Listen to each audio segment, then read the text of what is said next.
You know, I spent a lot of years going through the physical and mental anguish that so many black men go through when you're trying to figure out how to navigate this system where you're expected to bow your head and pretty much emasculate yourself in order to make somebody else feel comfortable.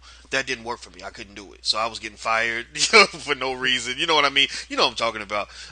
And here's what I found that really changed my life. I found that when I worked for white folks, racism really bothered me. I would talk about all the time about what these people were doing, and they won't let me do that, and they won't let me do this. When I learned how to make my own money, I literally became far less concerned with what white people were doing. If racism didn't really bother me that much, I mean, I'll write about racism, white supremacy. You know, that's what I do every day.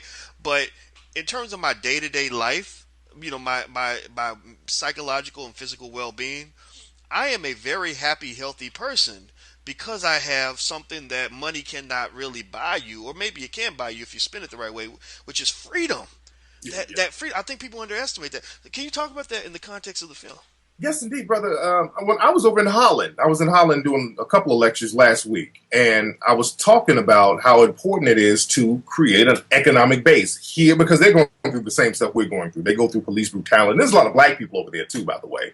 And I was telling them about how important it is to create an economic base, and this is how you kind of combat white supremacy. And a lot of brothers and sisters were trying to say, okay, well, how do we explain to white people that this is wrong, and how do we let them know that it's hurting us, and how do we come to them? And I'm like, it ain't about going to them. I'm not here to change any white person's mind at all. That's not the answer. We can't change people's minds. And that's the thing with black people over here too. We want to go and make this plea and make our debate and let people know how good we are and we're not all bad. Damn that. I'm all about getting our economics together, so I don't give a damn what they think about me, you, or anybody. We're not going to be affected by them because we have our own economy. We're not dependent on them, and we're not going to have to worry about them waking up one day having an attitude about black folks, and then we be affected by that.